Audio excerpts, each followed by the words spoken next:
να κουβεντιάσουμε ένα δύσκολο θέμα. Ναι, και να όσο και αν λέει ο ίδιος ότι τα πράγματα έχουν αλλάξει τόσο πολύ, ναι, και είναι νέα εποχή, το πιστεύει.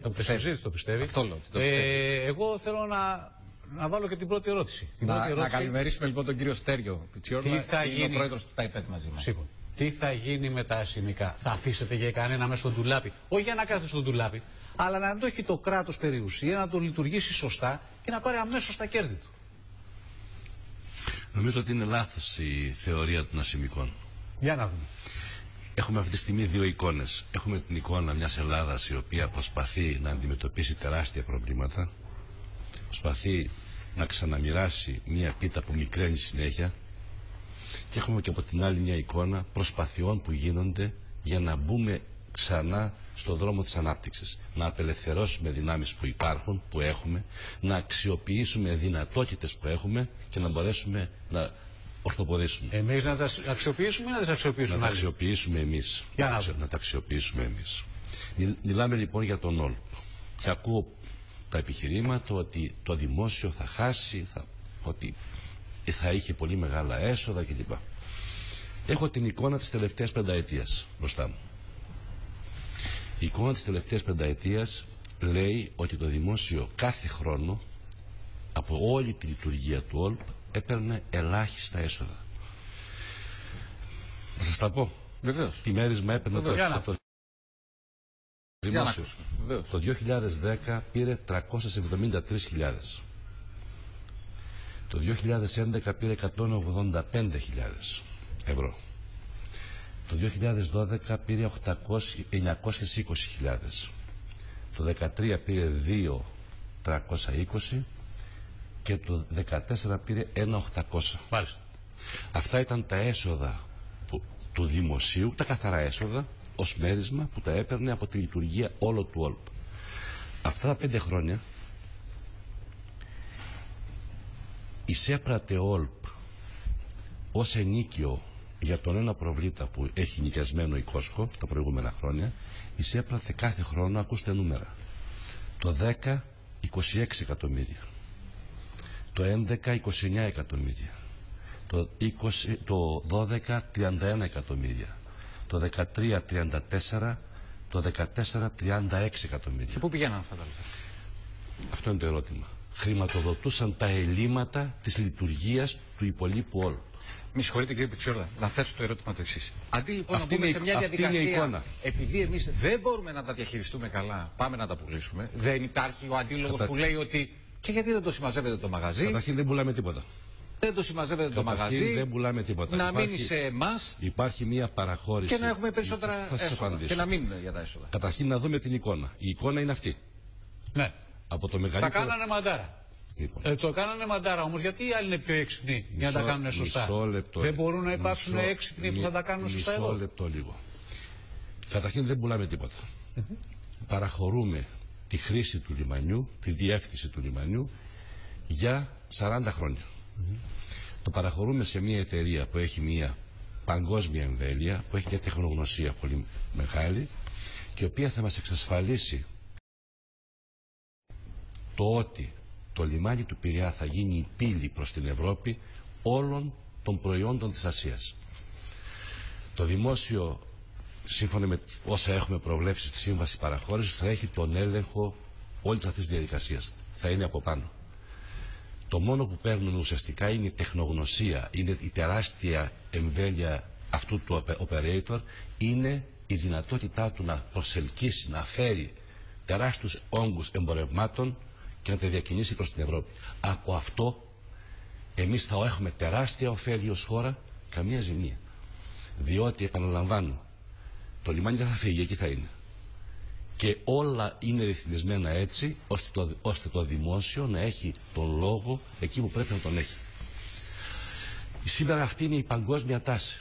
Σε μια οικονομία διεθνοποιημένη, η οποία είναι τόσο σκληρά ανταγωνιστική, το να μπορείς να αντέξεις αυτόν τον ανταγωνισμό και να κερδίσεις είναι μεγάλη υπόθεση. Είναι η παγκόσμια τάση σωστά. Μπράβο. Δεν υπάρχει αμφιβολία. Γιατί, λοιπόν, αλλά δεν σημαίνει ότι είναι και ευχάριστο πράγμα. Γιατί βιώνουν αυτή την τάση τα ασθενέστερα στρώματα σε όλους τους λαούς Και γι' αυτό λέω και στη Γαλλία ξεσηκώνονται και στην Ιταλία και παντού. Λένε ότι δεν παίρνει αυτό το βαθμό, δεν μας περπατάει. Για άλλους λόγους, όχι γι' αυτό όμως. Όχι γι' αυτό. Από άλλους. Αλλά ως σύστημα έχει επιλέξει αυτόν τον τρόπο. Εμείς λοιπόν θα πρέπει να αξιοποιήσουμε αυτή τη δυνατότητα, ούτως ώστε και η θέση της χώρας να αναβαθμιστεί και θα αναβαθμιστεί και να έχουμε μεγάλα έσοδα ως χώρα, ως κράτος από τη λειτουργία του λιμανιού και με την ανάπτυξη του λιμανιού να δημιουργηθούν παράπλευρες δραστηριότητες, να ξαναζωντανέψει ο Πειραιάς. Κατά τη γνώμη μου, ο Πειραιάς τα επόμενα χρόνια θα πρωταγωνιστήσει ως πόλη στην ανάπτυξη της χώρας. Θα ξαναζωντανέψει ναυπηγοεπισκευή από την οποία ζούσαν χιλιάδες οικογένειες και θα ξαναζήσουν. Θα δημιουργηθούν θέσεις εργασίας. Θα προκύψουν δουλειές τεράστιες. Εντάξει, κύριε Πρόεδρε, 3 το λάδι, 3 το ξύδι. Το βάλατε. Το πρόβλημα είναι, τουλάχιστον για πολλούς συντρόφους σας, ότι βάζετε και ένα ιδεολογικό περίβλημα σε όλη αυτή την ιστορία. Δεν αρκούμαστε μόνο στο να λέμε ότι πρέπει η συγκυρία, πρέπει να το αντιμετωπίσουμε και να το αντιμετωπίσουμε με αυτόν τον τρόπο ώστε να σώσουμε αύριο κάτι άλλο. Βάζετε και λέτε ότι η αριστερά πρέπει να απελευθερωθεί από ένα μανδύα, το ονομάζετε κρατισμό, το ονομάζετε, χρησιμοποιείτε κάποιους όρους. Εσείς ένας τέλεχος της αναδυτικής αριστεράς, που ξέρατε ότι το κράτος είναι εργαλείο. Είναι εργαλείο στα χέρια αυτού ο οποίος ασκεί την εξουσία. Εκεί που πρέπει. Και που πρέπει να είναι. Εκεί που πρέπει, λέω, να είναι. Εκεί που πρέπει Υπάρχουν να είναι. τομείς που δεν πρέπει να είναι. Πρέπει να είναι εργαλείο. Εκεί που δεν πρέπει, δεν πρέπει. Σας λέω λοιπόν, σας έδωσα μια εικόνα. Από αυτή την εικόνα είναι κανείς ικανοποιημένος? Κερδίζει τίποτα από αυτή την εικόνα? Όχι, δεν είναι. Κερδίζει τίποτα από αυτή την εικόνα? Είναι μονόδρομος αυτό που λέτε. Κερδίζει τίποτα από αυτή την εικόνα ο ελληνικός λαός? Μόνο το τίμημα που πήραμε από αυτή την παραχώρηση, μόνο το τίμημα, με βάση αυτά τα νούμερα που σας ανέφερα πριν, θα κάναμε περίπου 200 χρόνια για να το ισοφαρίσουμε. Εάν αφήναμε τα 400 εκατομμύρια. Κύριε Πρόεδρε, το ξαναλέω αυτό. 200 χρόνια. Μια κατάσταση όπως ήταν. Μήπως θα μπορούσαμε να καλυτερεύσουμε, να συμμαζέψουμε το μαγαζί για να το κάνουμε πιο λειτουργικό και πιο αποδοτικό? Αυτό που δηλαδή η λογική ότι επειδή αυτό που κάνουμε δεν είναι έτσι. Μα δεν κόβουμε τίποτα. Έτσι τουλάχιστον λέει η αντιπολίτευση έτσι. Δεν κόβουμε απολύτως τίποτα. Αξιοποιούμε ένα περιουσιακό στοιχείο, μία θέση γεωγραφική, ένα πλεονέκτημα της χώρας για να μπορέσουμε να εξασφαλίσουμε μία ανάπτυξη ενός ολόκληρου τομέα που είναι οι μεταφορές και που είναι και η ναυπηγοεπισκευή, από την οποία ανάπτυξη μόνον ωφέλη θα προκύψουν για τον ελληνικό λαό. Υπάρχουν όμως αντιρρήσεις και αντιδράσεις και από συντρόφους σας.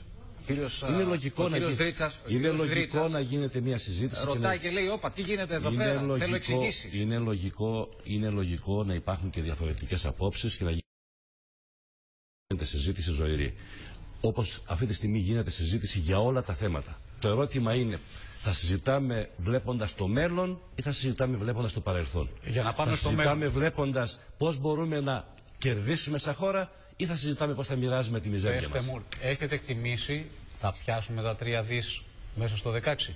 Πιστεύω ότι θα είμαστε πάνω από τα 2 δις. Πάνω από τα 2 δις, δεν μπορώ να σας πω ακριβώς το νούμερα τώρα. Ναι. Όμως έχουμε ένα αριθμό που είναι σημαντικός. Για μένα όμως το μεγάλο θέμα δεν είναι τα έσοδα αυτά καθ' αυτά που προκύπτουν από τα τιμήματα. Αλλά το μεγάλο θέμα είναι από το γεγονός ότι έτσι ανοίγουμε προοπτικές ανάπτυξης.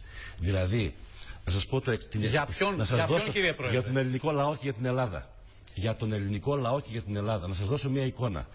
Με την ιδιωτικοποίηση του, με αυτόν τον τρόπο σας περιέγραψα την παραχώρηση του λιμανιού του Πειραιά, μεθαύριο της Θεσσαλονίκης, με τη δημιουργία 2 μεγάλων εμπορευματικών κέντρων στο Θριάσιο, δίπλα στον Πειραιά και στη Θεσσαλονίκη, και με την διαφορετική λειτουργία των σιδηροδρομικών γραμμών, η Ελλάδα αποκτά μια τελείως διαφορετική θέση στην παγκόσμια οικονομία. Με τι όρους εργασίας θα δουλέψουν οι άνθρωποι? Με τους όρους εργασίας που προβλέπει η ελληνική νομοθεσία. Προφανώς. Και εδώ είναι ο ρόλος του κράτους. Εδώ να τον ασκήσει. Να μην επιτρέψει να γίνει τίποτα έξω από αυτό που προβλέπει. Κάποιοι έχουν αρχίσει και μιλάνε και λένε ότι εργασιακές σχέσεις μεσαίωνα. Δεν υπάρχει κάτι τέτοιο. Λέω εδώ το κράτος να ασκήσει το ρόλο του. Εμείς από την πλευρά τη δική μας ανανεώσαμε τις συμβάσεις, τις υπάρχουσες συμβάσεις για άλλα 2 χρόνια, ούτως ώστε οι επενδυτές που θα έρθουν να βρουν συμβάσεις για 2 χρόνια όπως τις έχουμε μέχρι σήμερα. Αλλά από εκεί και πέρα η πολιτεία προφανώς πρέπει να είναι από πάνω και να παρακολουθεί το καθεστώς των εργασιακών σχέσεων. Πάμε κύριε Πιτσιόρλα και λίγο παρά να δούμε τι θα γίνει με το τρένοσέ. Βεβαίως. Καινούριος διαγωνισμός, νέος διαγωνισμός. Γιατί αυτό είναι μια είδηση. Ακούγεται ότι πάμε σε ένα νέο διαγωνισμό για την Τρένοσέ. Καταρχήν να σας πω την ουσία του θέματος. Από φέτος μπορεί οποιοδήποτε να βγάλει, και ήδη μια αυστριακή εταιρεία έχει βγάλει αυτή την άδεια και προσπαθεί να ξεκινήσει αυτή τη δραστηριότητα. Το τοπίο αλλάζει. Γι' αυτό σας έλεγα, ζούμε σε συνθήκες που πρέπει να τις εκτιμήσουμε σωστά. Η Τρένοσέ αυτή τη στιγμή έχει ένα πλεονέκτημα.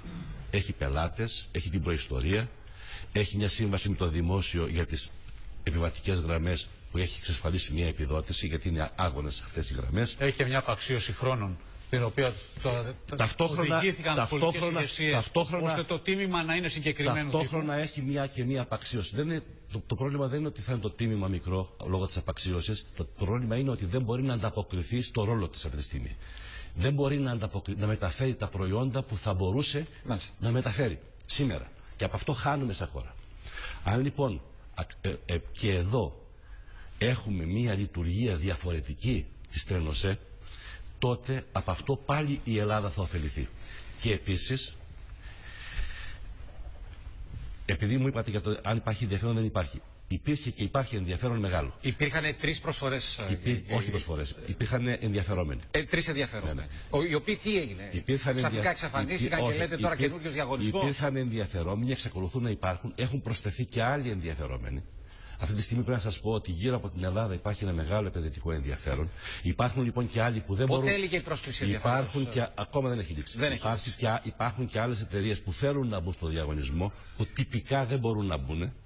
Και προβληματιζόμαστε μήπως τους δοθεί η δυνατότητα πια σε όλους, προκειμένου να έχουμε ένα διαγωνισμό πιο ανταγωνιστικό, για να συμμετέχουν και νεότεροι και νέες εταιρείες. Ναι. Θεωρώ ότι τις επόμενες μέρες θα υπάρξει η πρωτοβουλία αυτή από την πλευρά του ΠΕΡΤ. Πότε θα κλείσει, πότε κλείνει? Για να ολοκληρώσουμε τη διαδικασία το αργότερο μέχρι το τέλος Απριλίου.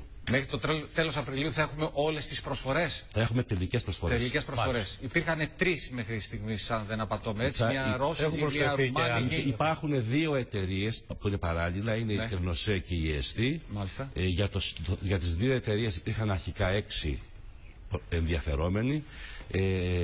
Θεωρώ ότι για την Τρένοσέ ειδικά θα έχουμε και προσθήκη και νέων ενδιαφερομένων.